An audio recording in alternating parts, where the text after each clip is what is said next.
Nous le souhaitons avec vous. Y a-t-il une voie hongroise pour l'Europe? Vous nous avez démontré avec brio, avec force et avec une analyse détaillée qu'il y avait bien cette voie hongroise pour l'Europe. Nous étions, je pense, pour la plupart convaincus qu'elle existait, mais il nous fallait des arguments, un faisceau d'arguments comme ceux que vous avez donnés. Et oui, il y a une voie hongroise pour l'Europe, c'est-à-dire que l'Europe, la Hongrie, à bien des égards, est un modèle pour la France dans le domaine européen. Merci, monsieur l'ambassadeur, d'être venu devant les auditeurs, les participants du Carrefour de l'Horloge.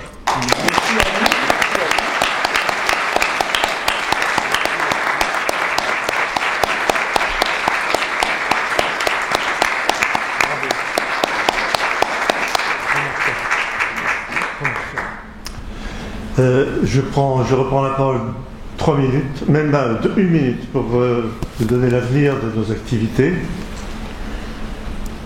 Naturellement, je m'associe aux propos du président sur le discours de monsieur l'ambassadeur. Je suis d'ailleurs extraordinairement frappé par les qualités, mais ça, il l'a dit tout à l'heure, il a vécu en France tout le temps, il n'en prend pas de mérite, mais je salue la qualité de votre français, de vos expressions et de votre fait, de tournoi d'esprit, monsieur l'ambassadeur.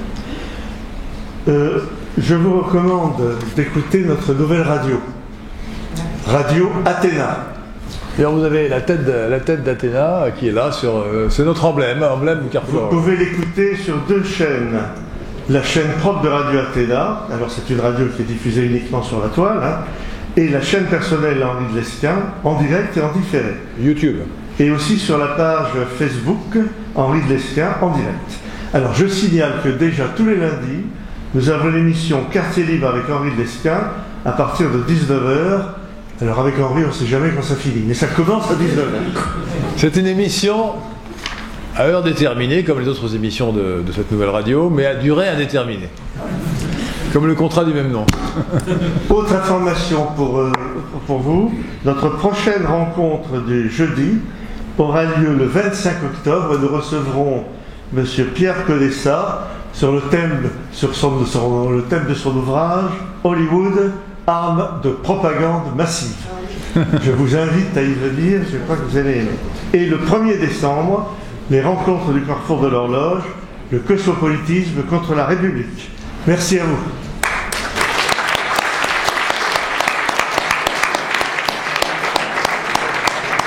Nous allons maintenant passer à la phase des questions. Donc vous pourrez poser la question en parlant dans le micro, en parlant bien près du micro, et Victoire ou Joël, pardon.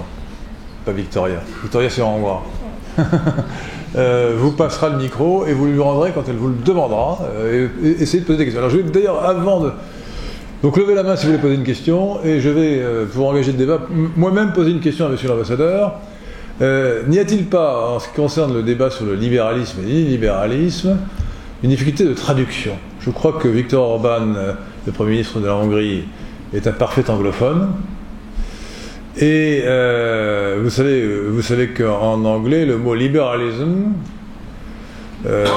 surtout en anglais des États-Unis d'ailleurs, a un sens assez différent du sens courant du mot libéralisme en français. Et au fond, le libéralisme américain, c'est ce qui s'oppose, c'est la gauche en fait, c'est ce qui s'oppose aux conservateurs, conservatifs dans le langage américain. Et donc, au moins sur la partie sociétale, j'ai le sentiment que lorsqu'on parle lorsque Viktor Orban ou les Hongrois parlent de libéralisme, c'est ce que j'aurais tendance à appeler le cosmopolitisme, le mondialisme, mais pas le libéralisme au sens de l'école libérale traditionnelle, au sens de Hayek, au sens de Bastiat, qui est en fait une doctrine, certes, qui défend la liberté, mais qui défend aussi des institutions comme la famille, vous voyez. Le plus grand peut-être penseur libéral du XXe siècle, Friedrich August von Hayek, autrichien, enfin hongrois mais presque. Oui, vous connaissez l'anecdote je fais une parenthèse, du prince Otto de Habsbourg. Oui, contre qui joue-t-il? Oui, on lui disait ce soir, c'est la partie de football, c'est Autriche-Hongrie. Il a répondu contre qui? Bon, alors je ne sais pas si les Hongrois apprécient tellement, mais bon. En tout cas, je reviens au sujet. Donc, est-ce qu'il y a un problème de traduction? Et donc, en fait, l'illibéralisme que défend le Premier ministre hongrois n'est pas vraiment antilibéral au sens français du terme. Non, vous avez tout à fait raison. Dans ce domaine-là et dans beaucoup d'autres, il y a énormément de problèmes avec les mots et avec la sémantique. Donc on nous dit aussi que la démocratie illibérale n'a pas de sens parce que la démocratie ne peut être que libérale. Alors là aussi, c'est jouer avec les mots parce que la démocratie d'abord est un mode de gouvernement, c'est pas un système de valeurs. Le système de valeurs, c'est le libéralisme. Donc, et puis en plus de ça, la démocratie est un substantif et le libéral est un adjectif. Donc un substantif peut toujours recevoir un certain nombre d'adjectifs qui vont le décliner. Donc dire que la démocratie ne peut être que libérale me semble déjà une aberration sémantique, mais aussi une erreur politique, parce qu'il y a une démocratie chrétienne, il y a une démocratie socialiste, il y a une démocratie libérale, donc on peut parfaitement décliner le mot de démocratie avec différents adjectifs qui donnent une certaine coloration à la vision politique de ceux qui pratiquent le régime concerné. Et puis, en matière européenne, encore une fois, n'oublions pas que l'Union européenne a été fondée par les fameux 3 pères fondateurs, de Gasperi, Schuman et Adenauer, qui, jusqu'à preuve du contraire, étaient tous les 3 des démocrates chrétiens. Et l'un d'entre eux, le français, Robert Schuman, avait même déclaré que l'Europe sera chrétienne ou ne sera pas. Alors, affirmer aujourd'hui, comme le fait notre Premier ministre, que nous souhaitons promouvoir une démocratie chrétienne par opposition à une démocratie libérale, ne me semble pas relever du diable. Oui, d'ailleurs, on prétend que le drapeau européen représente le manteau de la Sainte Vierge. Alors, qui veut poser la question? Levez le bras. Oui. L'ambassadeur, quel lien pensez-vous qu'on puisse faire entre la doctrine calviniste du salut, qui s'oppose à la doctrine catholique, et le fait que les calvinistes semblent être moins décadents que les catholiques vis-à-vis de la question migratoire, et moins décadents en général? La relation avec l'Italie et M. Salvini. Non, le calvinisme. Pardon ? Non, la question sur le protestantisme. Ah, pardon. La question de Gérard Collomb est la suivante. Oui. Pensez-vous, enfin c'est une question qui est en même temps une affirmation, ne pensez-vous pas que le calvinisme et la religion de Jean Calvin prédispose davantage, avec sa doctrine du salut, à refuser une immigration illimitée? Dans la doctrine calviniste du salut, Dieu a ses élus, il donne sa grâce à ses élus. Donc il y a un caractère élitiste, inégalitaire, qui peut-être peut s'opposer à la décadence égalitariste. Bon, très bien. Ça, je ne pourrais pas vous dire. Je ne suis pas théologien. Je ne pourrais pas vous dire dans quelle mesure le calvinisme se positionne par rapport à l'immigration. La remarque de Gérard porte peut-être sur le fait que, se rapporte peut-être au fait que vous avez dit tout à l'heure que la majorité des gouvernements étaient calvinistes. Oui, ça c'est vrai, mais dans quelle mesure ça influence leur position, je ne sais pas. Je ne pense pas, enfin franchement, je ne pense pas qu'il y ait un lien. Je ne pense pas qu'il y ait un lien. Question suivante, monsieur. Oui, bonjour, je suis français, je veux vous remercier pour votre excellente prestation. J'ai 3 questions. La première, c'est sémantique. Vous utilisez le mot illibéral.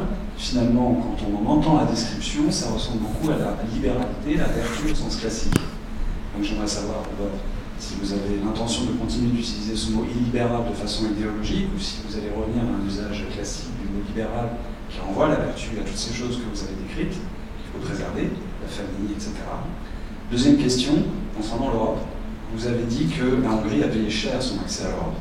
Moi, je me vous demande si ce prix qu'on vous a fait payer, ce ne serait pas un peu une illusion à laquelle vous vous attachez, vous faisant méditer sur une sortie qui finalement serait coûteuse, puisque vous avez payé votre entrée, mais lorsque on vous a fourni le produit, vous avez mis les clés en contact, vous avez vu que le moteur ne fonctionnait pas. Donc, on peut se poser la question si ce prix d'entrée n'est pas finalement quelque chose qui vous retient Et si on vous avait fait rentrer gratuitement, vous aurez peut-être moins de mal à sortir devant tous les problèmes que l'Europe pose. Troisième question, nous, Français, la plupart, en tout cas ceux que je côtoie, voient la décadence européenne, notamment sur le thème de l'immigration, mais aussi sur le thème de l'économie, et les autres thèmes, notamment un légalisme déviant qui remplace notre droit national pour laisser place à des choses tout à fait vicieuses. J'ai envie de citer Montaigne, mais je vais faire vite. Donc, la troisième question serait de savoir si, à l'issue de ce constat que vous avez d'ailleurs décrit, selon lequel l'Europe ne pouvait pas être réformée parce qu'il faut l'unanimité des pays qui y participent, donc c'est une institution qui est verrouillée, et construite pour rester verrouillée, si toutes ces choses additionnées ne finalement vont pas prendre conscience que c'était finalement un joli piège légaliste dans lequel on vous enfermait, et que si vraiment vous voulez retrouver ce que vous avez décrit, l'autonomie de l'État, la possibilité de faire ses propres lois, de récupérer ses frontières, de la monnaie, de récupérer le trésor, etc., tout cela... Excusez-moi, monsieur, votre question, parce qu'il y aura d'autres intervenants. Oui, n'est-elle pas, tout cela, ce constat n'est-il pas l'occasion justement de revenir sur ce choix initial et Merci. Merci. de l'Europe? Merci. Vous voulez récupérer le... Victoire va reprendre le micro. Je vais peut-être répondre pour ne pas accumuler les questions. Le terme d'illibéralisme est, comment dire, est dangereux à manipuler parce qu'il est facilement instrumentalisable. Peut-être faudrait-il utiliser un autre terme, je ne sais pas, de non-libéralisme ou de... Je ne sais pas quel est l'antonyme de l'illibéralisme, donc du libéralisme. Donc ce qu'il faut bien comprendre, encore une fois, c'est ce que j'ai essayé d'expliquer, c'est que ça ne veut absolument pas, et je reviens sur le problème sémantique qui a été évoqué, c'est que ça ne veut absolument pas dire que l'on renonce aux libertés publiques. Donc c'est ça le principal malentendu, parce qu'on a attrapé au vol ce mot d'illibéralisme et puis on est parti bille en tête dans une direction qui n'était pas la bonne. C'est ça notre problème. C'est sans doute un problème de communication, mais qui n'est pas facile à gérer. Ça, je vous l'accorde bien volontiers. Maintenant, sur le problème de la relation entre le côté négatif et le côté positif, sur le problème des fonds de cohésion, de l'ouverture de nos économies, etc. De toute façon, l'entrée la chute du rideau de fer a comporté automatiquement l'ouverture des économies de l'Europe centrale. Par conséquent, on s'est jeté dans la gueule du loup. On ne pouvait pas faire autrement. On ne pouvait pas faire autrement. Et personne ne voulait d'ailleurs qu'on fasse autrement. Et ce qui me paraît d'ailleurs assez savoureux, c'est qu'il y en a beaucoup aujourd'hui qui disent que peut-être que l'intégration, que l'adhésion de tous ces pays à l'Union a été un petit peu précipitée, qu'il aurait fallu attendre. On ne pouvait pas attendre. D'abord parce que les sociétés ne l'auraient pas compris. Personne n'aurait compris qu'après la chute du rideau de fer, excusez-moi, il tapait sur la table. Ah oui, il ne fallait pas à cause de l'enregistrement. Personne n'aurait compris qu'après la chute du rideau de fer, il n'y ait pas un enchaînement d'événements qui conduirait vers, comment dire, l'embrassade générale, si vous voulez, vers l'intégration au reste de l'Europe. C'était quelque chose qui était inscrit dans la succession des événements. Et même si ça n'avait pas été le cas, je veux dire, géopolitiquement, personne n'aurait pris le risque de laisser les pays d'Europe occidentale livrer à eux-mêmes. Donc, malgré tout ce qu'on peut dire aujourd'hui sur le fait que ils ne sont pas comme nous, ils ne sont pas la même culture, ils ne sont pas prêts, on n'aurait peut-être pas dû les laisser entrer, on est bien content de les avoir fait entrer. Donc, je pense que tout le monde est bien d'accord là-dessus. Donc il y a un certain nombre, dans l'histoire, il y a un certain nombre de chemins obligés sur lesquels il est inutile de revenir parce que c'est comme ça, si vous voulez. Un autre exemple du même acabit, c'est au moment de la réunification de l'Allemagne, la décision de considérer que l'Ostmark valait un Deutschmark était économiquement catastrophique, mais politiquement inévitable. Bon, l'Allemagne de l'Ouest, enfin la Nouvelle-Allemagne, a subi les conséquences pendant de nombreuses années, mais on ne pouvait pas faire autrement. Voilà ce que je peux répondre à vous. Pardon ? Non, alors on a été contraint, mais oui, on a été contraint, mais c'est une contrainte qu'on a acceptée avec joie. Autre question ? Alors, il y a quelques années, le parti Jobbik avait envoyé une délégation amicale en Turquie suite à un succès électoral d'Erdogan, car il revendique les origines asiatiques de l'identité hongroise.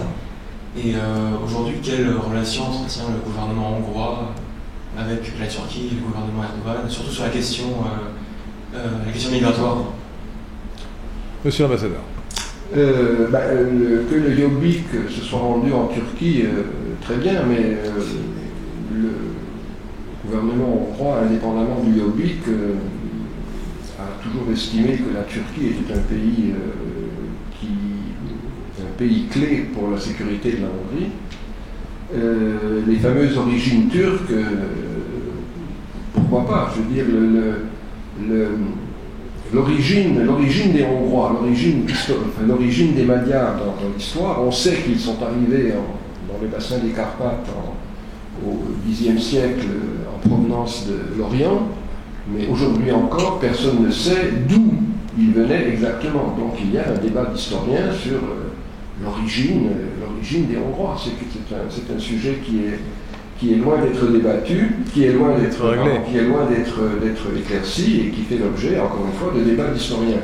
Mais c'est vrai qu'il y a peut-être des liens avec la Turquie et qui se sont d'ailleurs manifestés d'une façon assez inattendue quand, à la fin de la Première Guerre mondiale, quand, sous l'impulsion d'Atatürk, les Turcs ont procédé à la translittération de leur écriture et de leur alphabet, puisque avant ils avaient l'alphabet turc, et maintenant ils sont depuis 1920 et quelques passés à l'alphabet latin. Et lorsqu'il s'est agi de procéder techniquement à la translittération, le gouvernement turc de l'époque a constitué un comité de linguistes, parmi lesquels il y avait plusieurs Hongrois, parce qu'on avait estimé que les origines de la langue peut-être rendaient des linguistes hongrois plus compétents pour conseiller les linguistes turcs dans la translittération d'un vocabulaire à l'autre. Voilà, donc, mais d'une manière générale, si vous voulez, la Hongrie estime que la Turquie fait partie des pays dont, d'une certaine manière, dépend sa propre sécurité. Nous ne sommes pas très loin de la Turquie. Il y a eu une histoire assez mouvementée dans le passé, mais aujourd'hui, les Hongrois et les Turcs sont parfaitement réconciliés. Donc il n'y a pas de problème de ce côté-là. Question suivante. Merci, monsieur. Oui. Allez, vous avez le micro. Bonsoir, monsieur l'ambassadeur. L'expatriation en Hongrie est une idée qui séduit beaucoup de jeunes Français, principalement des gens qui vont rechercher une qualité de vie supérieure, mais aussi une société qui leur ressemble. Et quand on vous entend, on peut les comprendre. Alors l'Union européenne est prête à verser jusqu'à 2 000 € pour apporter une aide à un jeune qui voudrait passer de la France à la Hongrie ou de Grande-Bretagne à la Roumanie par exemple. Quel serait le premier conseil que vous donneriez à un jeune Français qui envisage de s'expatrier en Hongrie? Écoutez, le conseil que je lui donnerais, c'est... le premier conseil, c'est pas un conseil, ce sont des félicitations parce qu'il ne ferait qu'imiter un très grand nombre de Français qui sont déjà installés en Hongrie. Il y en a beaucoup. Il y a beaucoup d'entreprises françaises qui ont investi en Hongrie, qui travaillent avec des expatriés, qui font venir des salariés français. Il y a énormément il y a des Français qui vont étudier en Hongrie. Le conseil que je vous donne, eh bien, c'est d'y aller, de faire la connaissance du pays, puisque je ne sais pas si vous y êtes déjà allé ou pas. Bon, si vous le connaissez, c'est déjà un bon point. Si vous ne le connaissez pas, allez-y, faites connaissance, allez à Budapest, allez en province, regardez autour de vous, jugez si vous vous y trouvez bien. Et si vous vous y trouvez bien, je vous assure que vous serez bien accueillis. Il y a l'obstacle de la langue. Non, sérieux. non, il ne faut pas exagérer le problème de la langue. Tout le monde nous dit que la langue hongroise est difficile. Une difficulté diabolique. C'est peut-être vrai, mais c'est vrai pour toutes les langues qu'on ne parle pas sont a priori difficiles. Mais d'abord, il y a énormément de Hongrois qui parlent parfaitement le français et qui apparemment n'ont pas eu de difficulté pour l'apprendre. Donc c'est vrai dans un sens. Ils sont plus doués. On en connaît. Non, mais je ne parle pas de moi. Moi, j'ai passé toute ma vie en France, donc si je ne parlais pas français, ça serait triste. Mais je parle de Hongrois qui ont vécu en Hongrie, dont la langue maternelle structurelle est le hongrois. Ceux-là aussi apprennent le français. Et je dois dire d'ailleurs que, dans le sens inverse, que tous les ambassadeurs de France en Hongrie que je connais, et nous en avons déjà fréquenté une bonne demi-douzaine, ont tous remarquablement appris le hongrois. Au point, et pourtant ils restent en poste 4 ans, c'est pas beaucoup, mais certains en sont arrivés jusqu'à faire des discours en hongrois sans notes. Pour un Français, c'est pas rien. Donc, n'ayez pas peur, il y a moyen d'apprendre le hongrois. C'est vrai, moi je connaissais. Monsieur, merci monsieur l'ambassadeur. Quelles sont les mesures natalistes précisément en Hongrie, actuelles et futures? Alors les mesures natalistes, il y en a pas mal. Elles sont d'ailleurs assez largement copiées sur le modèle français. Alors, allez-y. Il y a eu énormément de consultations d'experts entre Hongrois et Français sur les mesures d'aide à la famille. Tout le système hongrois d'allocation familiale, de prime à la naissance, de congé parental, etc., sont assez largement calqués sur le modèle français. La seule chose qui n'existe pas en Hongrie, c'est le quotient familial, parce que le système fiscal hongrois n'est pas conçu comme ça, mais pratiquement tout le reste est pratiquement équivalent au système français. Il y a eu récemment une autre mesure qui a été prise et qui sort un petit peu de l'ordinaire et qui est peut-être propre à la Hongrie, c'est qu'il a été calculé, mais ça c'est pas une nouveauté, que le véritable pas à franchir, c'est le 3e enfant. Tous les experts le savent. D'ailleurs, le système français des allocations familiales est conçu de cette manière, donc les allocations au 3e enfant représentent un montant très supérieur à ce qui est donné pour les familles de 2 enfants. Et le gouvernement hongrois a décidé, il y a 1 an à peu près, d'accorder une subvention, enfin une prime, de 10 millions de forints, ce qui représente 30 et quelques mille euros, pour l'acquisition d'un logement. Alors, vous me direz que 30 000 euros pour se loger à Paris, c'est pas grand-chose, mais en Hongrie, 30 000 euros, ça permet d'acquérir un petit logement, ou tout au moins ça permet de fournir l'apport personnel nécessaire à un emprunt. Donc c'est une somme qui est loin d'être négligeable pour toute famille qui soit a déjà 3 enfants, soit qui déclare vouloir avoir 3 enfants. Et cette mesure a eu un certain succès parce qu'il a même fallu élargir la ligne budgétaire qui lui était destinée.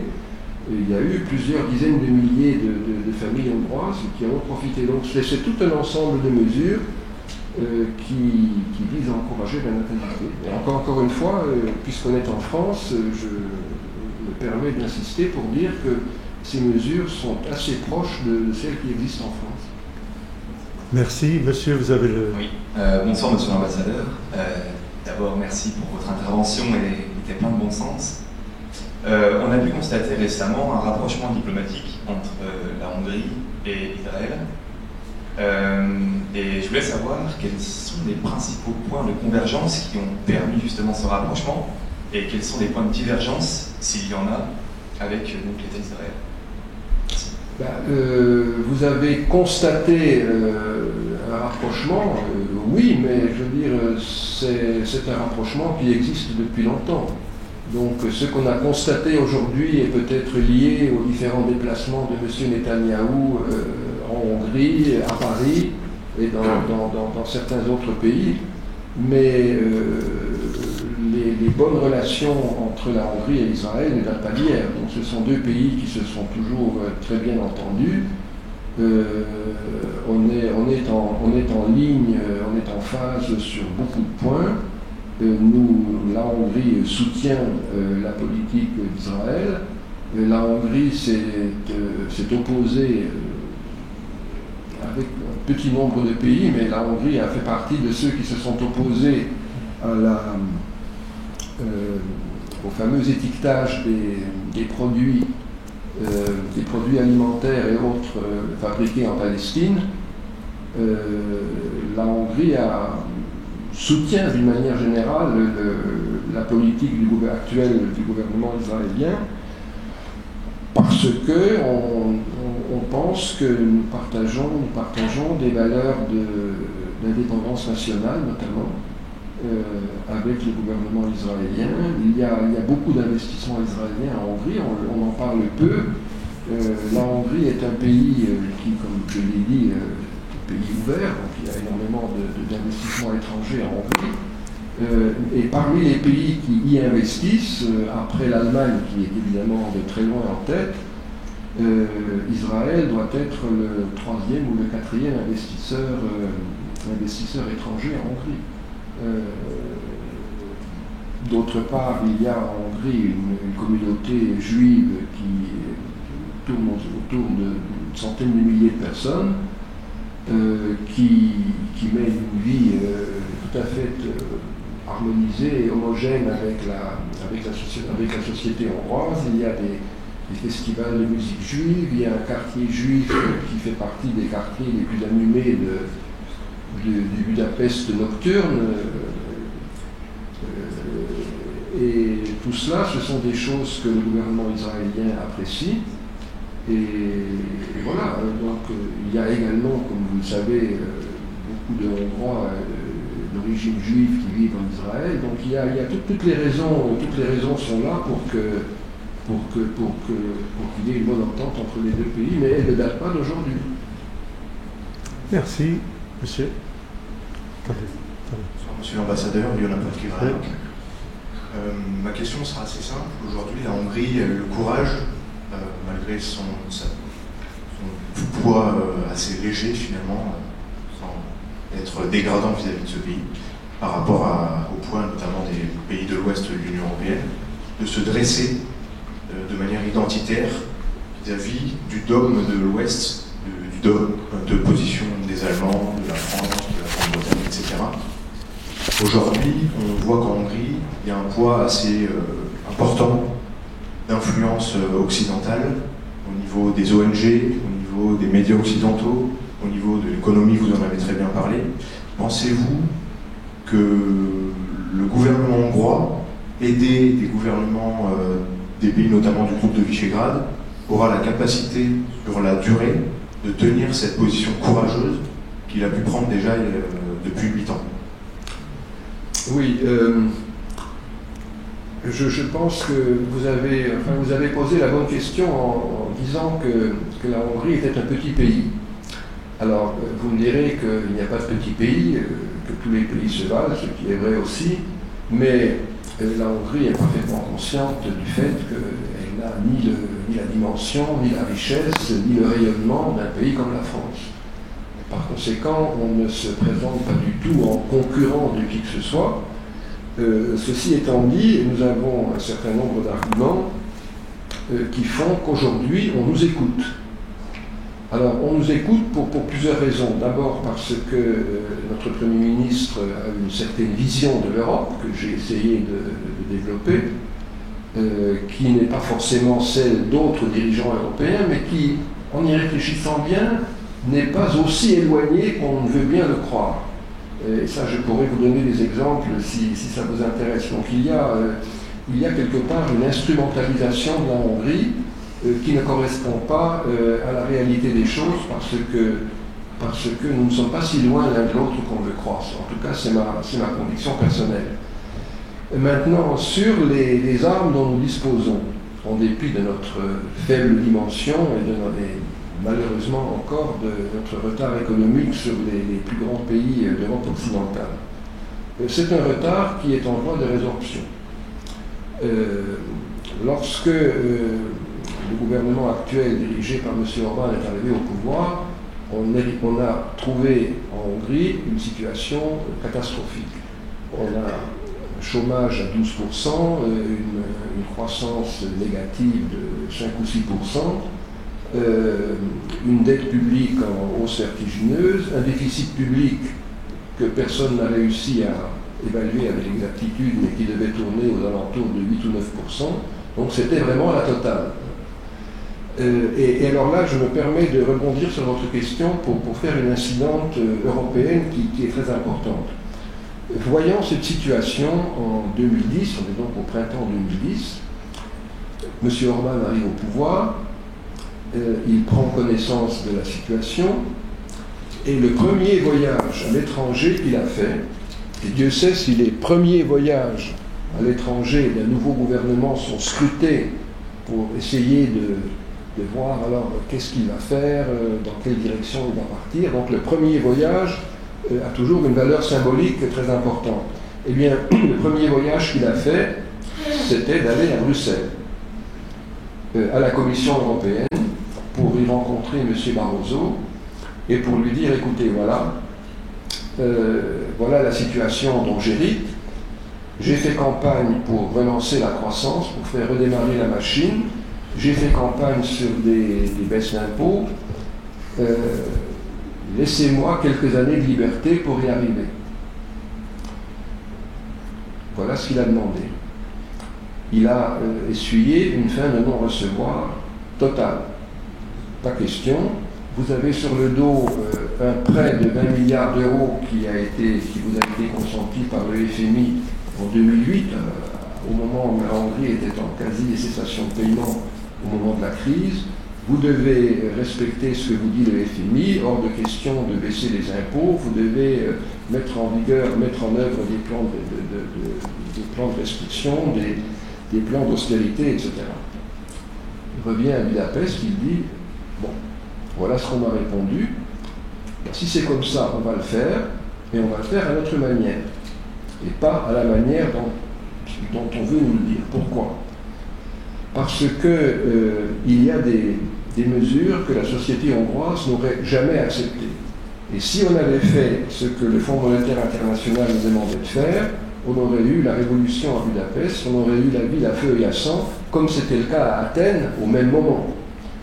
Donc on a fait l'analyse très simple, consistant à dire s'il y a une chose à laquelle nous ne toucherons pas, ce sont les ménages. Les ménages hongrois ont déjà suffisamment été pressurés, il faut faire autre chose.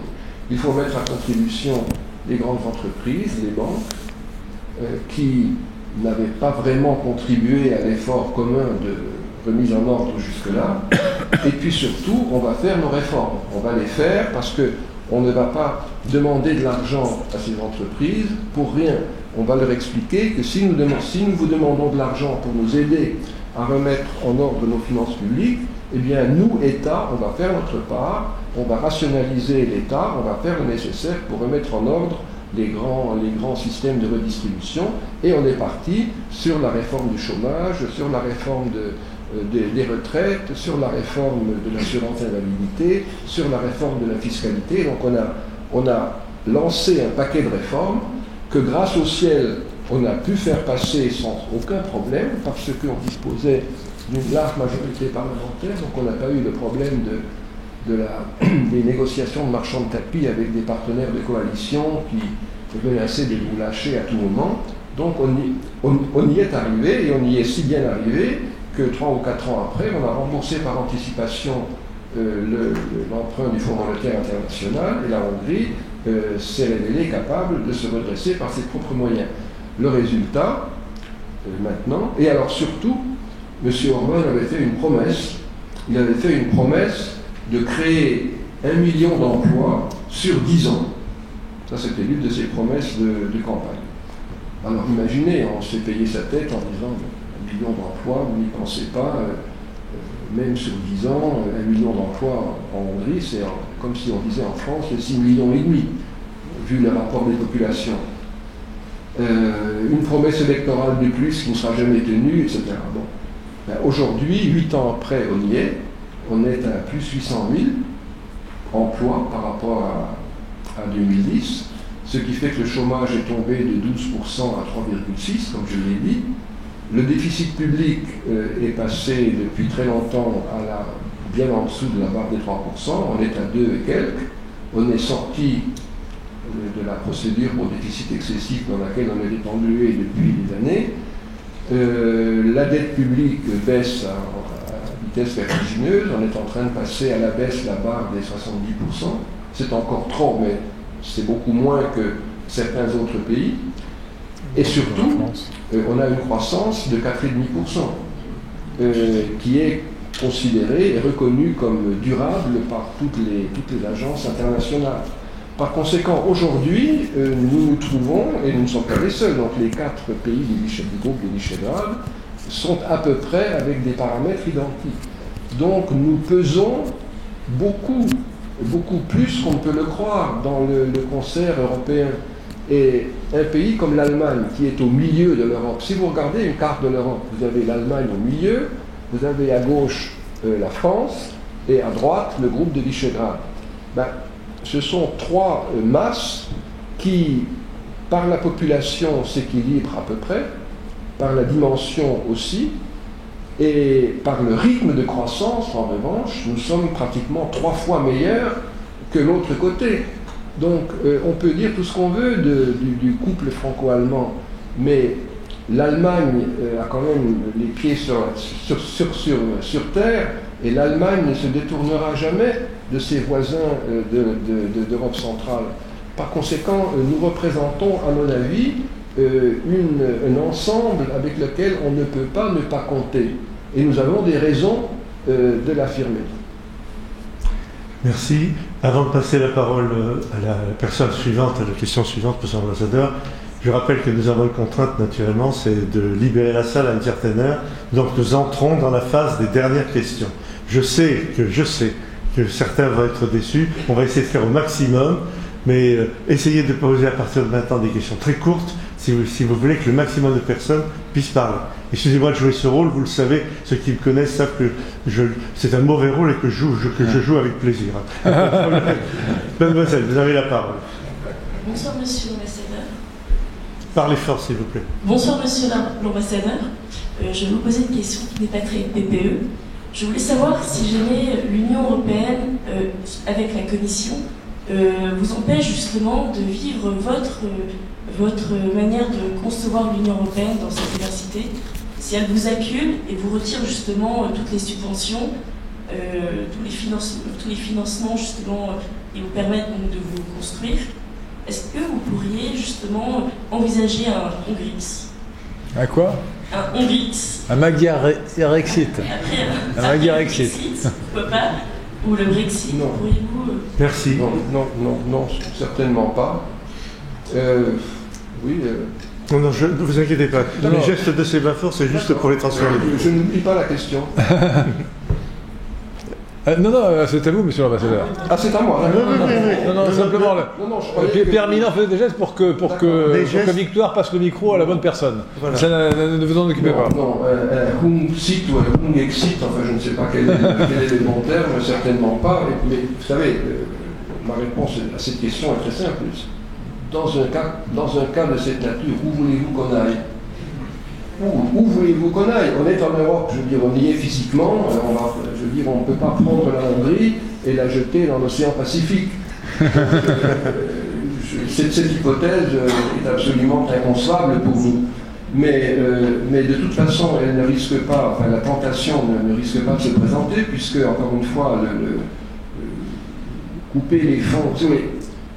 Premièrement, couper les fonds est juridiquement impossible. Donc les fonds structurels obéissent à des règles qui sont fixées par les traités, et on ne peut pas non, comme ça fermer le robinet. Tout ce qui se dit autour des fonds structurels, à mon avis, ce sont des conjectures politiques qui n'ont pas beaucoup de chances d'être réalisées pratiquement, parce que ça pose des problèmes au niveau de la conformité avec les traités. Donc déjà l'hypothèse par elle-même est à écarter. Et puis vous savez, les fonds structurels aujourd'hui représentent à peu près 2 ou 3% du produit intérieur brut hongrois. Enfin, 3% en brut et 2% si on déduit la contribution de la Hongrie au budget européen, parce que la Hongrie aussi paye son 1%. Par conséquent, il ne faut pas oublier l'autre flux. Bon, si jamais on devait cesser de recevoir ces fonds, la seule raison pour laquelle on accepterait de cesser de les recevoir, c'est la raison pour laquelle ils existent. C'est-à-dire le jour où le niveau de vie moyen de la population hongroise aura atteint la moyenne européenne. L'objectif, c'est ça. L'objectif, c'est d'aider au développement des régions qui sont défavorisées pour les porter à la moyenne européenne. Aujourd'hui déjà, en Hongrie, il y a certaines régions du pays qui ne sont plus éligibles aux fonds européens parce qu'ils ont atteint un niveau de vie supérieur au seuil en dessous duquel on est éligible. Donc la seule raison pour laquelle les fonds devraient cesser de nous être envoyés, c'est tout simplement le fait que les régions hongroises atteignent le niveau qui les fait sortir du champ d'application de la mesure. Mais toute autre hypothèse est à écarter absolument. Monsieur l'ambassadeur, nous avons bien compris que vous écartiez, que les Hongrois, la Hongrie écartait complètement, et n'envisageait même pas un Magyar exit, mais vous avez mentionné la monnaie hongroise qui est le forint, oui. Ça doit être le florin, je suppose en français, oui. Le florin, et ce qui veut dire que la Hongrie n'a pas encore rejoint la zone euro. La Hongrie envisage-t-elle d'adopter l'euro ? C'est une question qu'on me pose souvent. Elle l'envisage, oui, mais elle n'a pas de date prévue. Pourquoi ? Pour des raisons, je dirais, de bon sens. Si on s'en tenait strictement aux critères d'entrée dans la zone euro, on pourrait. Étant donné que notre déficit public est inférieur à 2%, l'inflation est inférieure à 3%, la monnaie hongroise, bien que dérivant légèrement par rapport à l'euro, est parfaitement sous contrôle. La dette publique, bien que supérieure aux 60% prévus par le traité de Maastricht, présente une tendance à la baisse, et en baisse accélérée, puisque 4,5% de croissance permet, à toutes choses égales par ailleurs, d'accélérer la baisse de la dette publique par rapport au PIB. Je signale au passage que le budget hongrois primaire est excédentaire, hein, et on est en déficit public uniquement à cause du service des intérêts. Donc le budget primaire est positif, est excédentaire. Alors pourquoi, avec ces bons paramètres, ne rejoignons-nous pas immédiatement l'euro ? Eh bien c'est pour une raison de prudence, parce que nous nous sommes donné une condition supplémentaire qui ne figure pas dans les textes applicables, et qui consiste à dire que nous rejoindrons la zone euro lorsque le niveau de vie de la Hongrie par tête d'habitant aura atteint au moins 80 ou 90% de la moyenne européenne. Aujourd'hui, on est à une soixantaine de pourcents, c'est pas assez. On estime qu'on n'est pas prêt. On estime qu'une entrée de la Hongrie aujourd'hui, dans ces conditions-là, dans la zone euro, serait imprudente, à la fois pour nous, et puis surtout pour tous les autres, parce que si jamais il y a un incident sur la Hongrie, eh bien, ce sont tous les autres qui seront appelés à intervenir. Vous vous souvenez de ce qui s'est passé avec la Grèce. Donc, pour répondre à votre question, oui, nous avons l'intention d'y entrer, mais nous ne savons pas quand. Ça dépendra du paramètre que je vous indique. Merci. Qui a le micro ? Je ne sais plus. Monsieur. Bonsoir. C'est l'avant-dernière question. D'accord. Bonsoir. Je sais que je suis désolé par avance, attendez, pour tous ceux qui ont encore envie de poser des questions, mais ça ne sera plus possible, malheureusement. J'ai une question et une suggestion. Première question, que pense le gouvernement actuel de Hongrie des activités de George Soros, particulièrement en Hongrie, et quelles ont été les mesures qui ont été prises pour les contrer? Et la modeste suggestion, c'est à propos du terme d'illibéralisme, que penseriez-vous d'utiliser le terme de national-libéralisme, qui pourrait être moins prompt aux confusions? Vous savez, à partir du moment où on veut, où on veut flétrir quelqu'un, le vocabulaire n'a pas beaucoup de sens. Si vous parlez de national-libéralisme, vous serez taxé de nationalisme et ça sera beaucoup mieux. Donc ça, c'est une question à laquelle malheureusement je ne peux pas répondre. Mais et d'ailleurs, je n'ai pas de réponse parce que, encore une fois, tout dépend des mots et du sens que chacun veut leur donner. À propos de M. Soros, s'il fallait parler de lui, on y sera encore assez tard ce soir, mais non, si vous voulez, je ne crois pas qu'il faille faire une fixation sur la personne de M. Soros.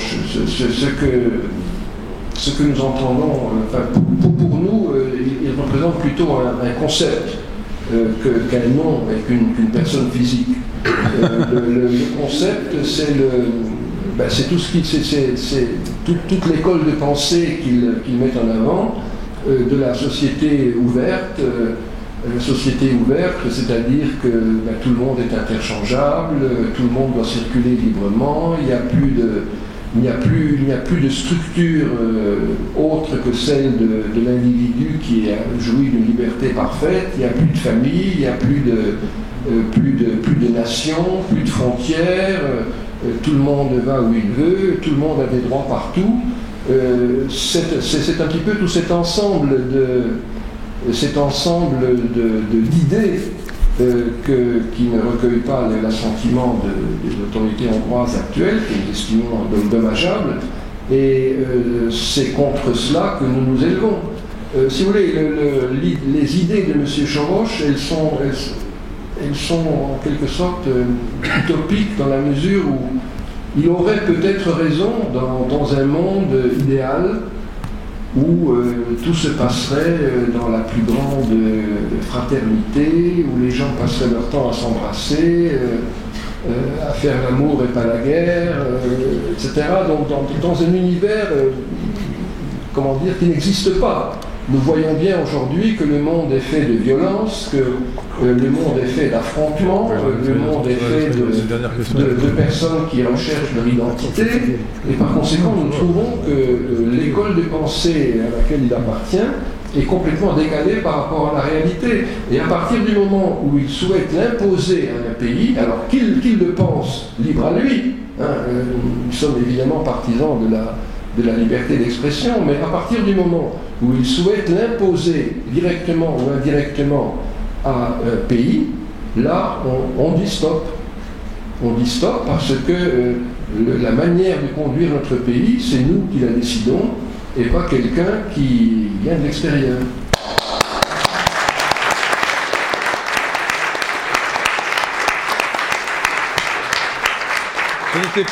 Ce n'était pas pour mettre un terme à vos réponses, qu'il y en a encore une autre dans la salle, une par mois. Une question.